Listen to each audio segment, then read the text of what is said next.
जय हिंद दोस्तों। प्रश्न है चक्रीय चतुर्भुज ABCD में कोण A बराबर 2x प्लस 4 अंश, कोण B बराबर y प्लस 3 अंश, कोण C बराबर 2y प्लस 10 अंश और कोण D बराबर 4x माइनस 5 अंश। तो एक चक्रीय चतुर्भुज है जिसके चारों कोण दिए गए हैं। कोण A, कोण B, कोण C और कोण D, इनके मान दिए गए हैं। चक्रीय चतुर्भुज कहते किसे हैं दोस्तों? ऐसा चतुर्भुज जिसके चारों शीर्ष, यहाँ देखिए, शीर्ष A, शीर्ष B, शीर्ष C, शीर्ष D, चारों शीर्ष एक वृत्त के परिधि पर स्थित हैं। तो ऐसा चतुर्भुज जिसके चारों शीर्ष वृत्त की परिधि पर स्थित हों, तो ऐसे चतुर्भुज को चक्रीय चतुर्भुज कहते हैं। अब यहाँ जो चतुर्भुज है ABCD, उसके चारों कोण दिए गए हैं। अब कह रहा है कि इन चारों कोणों का मान ज्ञात कीजिए। यहाँ जो चारों कोण दिए गए हैं वो x और y के पदों में दिए गए हैं। तो दोस्तों यहाँ पे सबसे पहले हम लिख लें, दिया है कोण A बराबर कितना है? 2x प्लस 4 अंश। कोण B बराबर है y प्लस 3 अंश, y प्लस 3 अंश। कोण C बराबर है 2y प्लस 10 अंश। कोण D बराबर है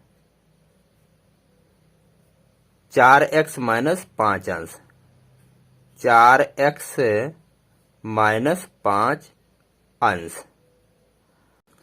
अब दोस्तों आपको एक नियम बता दें कि चक्रीय चतुर्भुज के सम्मुख कोणों का जो योग होता है वो 180 अंश होता है। यानी कोण A और कोण C, इन दोनों कोणों को जोड़ दिया जाए तो उसका मान कितना आएगा? 180 अंश आएगा।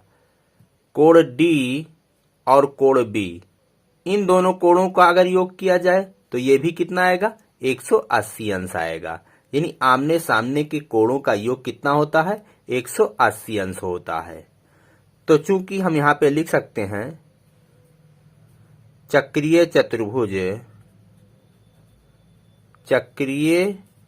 चतुर्भुज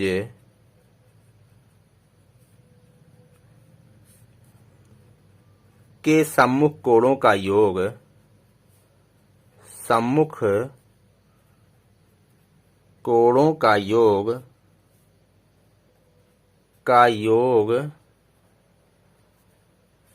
180 अंश होता है।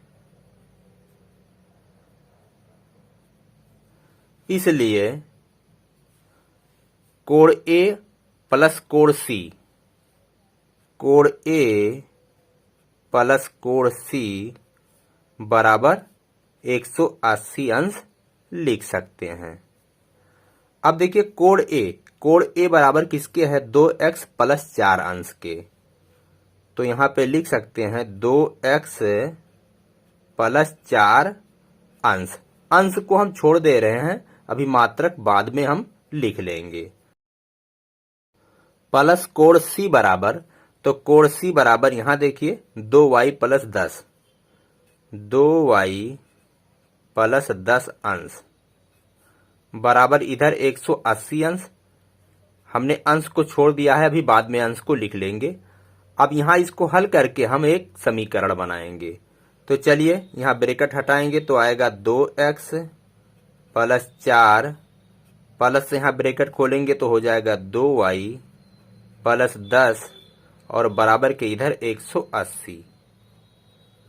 2x प्लस 2y, इसको इकट्ठा कर ले तो 2x प्लस 2y, और ये जो संख्या है 4 और 10 मिलाकर हो जाएगा 14, और इसको हम बराबर के उधर ले जाएंगे तो 180 और ये 14, 4 और 10 दोनों जुड़ने के बाद जब उधर जाएंगे तो इसका चिन्ह -14 हो जाएगा, चिन्ह बदल जाएगा। तो 2x प्लस 2y बराबर 180 में से 14 जब घटाएंगे 10 में से 4 गए तो 6 और यहाँ बचा 7, 7 में से 1 गए तो 6 और ये बचा 1, 166। इसको समीकरण 1 मानते हैं। तो हमने कोण ए प्लस कोण सी बराबर 180 अंश लिखा। क्यों लिखा? क्योंकि चक्रीय चतुर्भुज के सम्मुख कोणों का योग 180 अंश होता है। तो ये कोण और ये कोण का योग 180 अंश, उसी प्रकार कोण बी और कोण डी का योग भी 180 अंश होगा। तो और हम लिख सकते हैं, क्या लिख सकते हैं? कोण बी प्लस कोण डी, कोण बी प्लस कोण डी बराबर 180 अंश। कोण बी बराबर यहां पे दिया गया है y प्लस 3, तो y प्लस 3 अंश प्लस कोण डी, कोण डी बराबर कितना है? दिया गया था प्रश्न में 4x माइनस 5 अंश, 4x माइनस 5 अंश। अंश को छोड़ दे रहे हैं, अभी बाद में लिख लेंगे, बराबर इधर 180। अब यहां इसको हल करेंगे तो y प्लस 3, ब्रैकेट को हमने हटा दिया, इधर प्लस से ब्रैकेट हटाएंगे तो प्लस 4x माइनस 5 बराबर 180। चलिए अब इसको हम यहां पे हल कर रहे हैं। तो अब 4x प्लस वाई पहले लिख ले रहे हैं, 4x प्लस वाई, और संख्या को जब जोड़ेंगे और घटाएंगे, देखिए प्लस 3 है और ये माइनस 5 है, तो क्या बचेगा? माइनस 2 बचेगा। माइनस 5 प्लस 3 बराबर क्या होता है? माइनस 2, और माइनस 2 को बराबर के उधर ले जाएंगे तो प्लस 2 हो जाएगा। तो 180 था और प्लस 2, तो 4x प्लस वाई बराबर 182। इसको हम समीकरण 2 मान लेते हैं। अब समीकरण 1 और समीकरण 2 को हल करेंगे। यहां से हम x और y का मान निकालेंगे। उसके बाद में हम यहाँ पे x और y का मान रख करके इन चारों कोणों को निकाल लेंगे। तो चलिए समीकरण 1 और 2 को कैसे हल करेंगे? हम विलोपन विधि से हल करेंगे। तो यहाँ देखिए समीकरण 1 में 2x है, यहाँ 4x है। अगर यहाँ भी 4x हो जाए तो अभी इसका और इसका विलोप हो जाएगा। तो क्या करेंगे हम? समीकरण 1 में 2 से गुणा कर दें, यहाँ 4x हो जाएगा। तो समीकरण 1 गुणे 2 और समीकरण 2 को वैसे उतारना है तो इसमें 1 से गुणा कर देंगे। किसी को अगर वैसे उतारना हो तो आप 1 से गुणा कर दीजिए, सेम टू सेम उतर जाएगा। तो चलिए समीकरण 1 में जब 2 से गुणा करेंगे तो इसमें करेंगे तो पूरे समीकरण में होगा।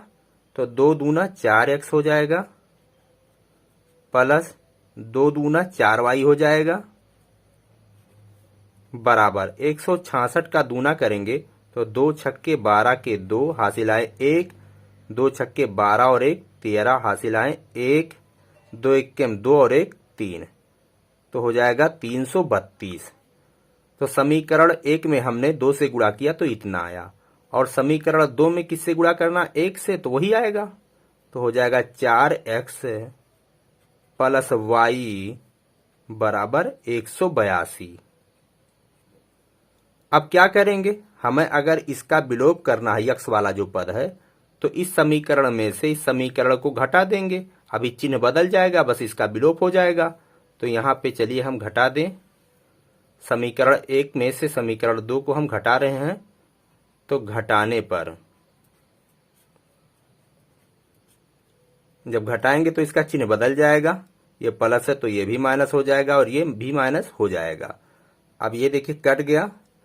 अब यहाँ बचा 4y माइनस 1y, तो यहाँ बचेगा सिर्फ 3y, बराबर इधर 332 में से 182 को घटाएंगे तो 2 में से 2 गए तो 0, 3 में से 8 नहीं जाएगा, 13 में से 8 गए तो आया 5, और यहाँ 2 में से 1 गए तो 1, तो y बराबर 3y बराबर 150, तो y बराबर हो जाएगा 150 बटे 3।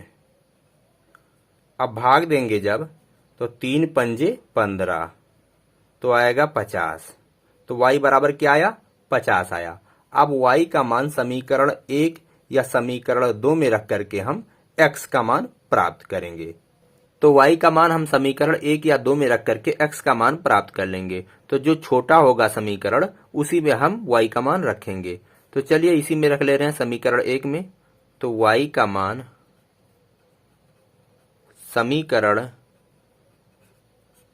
समीकरण 1 में रखने पर, तो समीकरण 1 क्या है? 2x प्लस 2y बराबर 166। तो 2x प्लस 2 गुणे y बराबर कितना आया है? 50 और इधर बराबर 166। तो 2x प्लस 2 गुणे 50 बराबर 100 और बराबर के इधर 166। तो 2x बराबर 100 को उधर ले जाएंगे तो हो जाएगा 166 इधर था और माइनस हो जाएगा ये 100। तो क्या बचेगा? 2x बराबर सिर्फ 66 बचेगा। तो 2x बराबर 66 है। तो x बराबर क्या होगा? चलिए यहीं पे हल कर ले रहे हैं, जगह कम है दोस्तों। 2x बराबर 66, 2x बराबर 66 है। तो x बराबर क्या हो जाएगा? 66/2 तो आएगा 33। तो x बराबर आया 33। तो x बराबर 33 आया और y बराबर आया था 50। अब x y का मान हम यहाँ पे रख करके इस चक्रीय चतुर्भुज के चारों अंतःकोण निकाल लेंगे। तो चलिए हम इसे निकालते हैं। तो कोण A बराबर क्या है? 2x प्लस 4 अंश, 2x प्लस 4 अंश। x बराबर क्या आया है? 33। यहाँ पे लिख दें, x बराबर आया है 33 और y बराबर आया है 50। तो 2 गुणे x बराबर यहाँ 33 प्लस 4, 33 का दूना करेंगे हो जाएगा 66, 66 और 4 तो हो जाएगा 70 अंश। तो कोण A बराबर कितना आया? 70 अंश आया। कोण B बराबर दिया है y प्लस 3 अंश, y प्लस 3 अंश।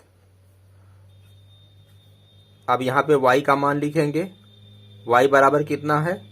50 प्लस 3 इतना अंश, तो बराबर हो जाएगा 53 अंश। कोण C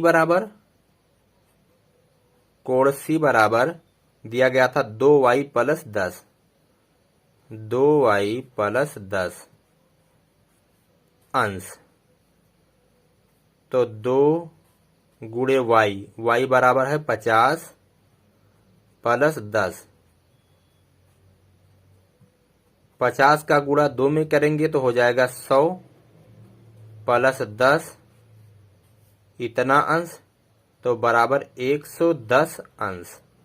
तो कोण C बराबर कितना आया? 110 अंश आया। और कोण D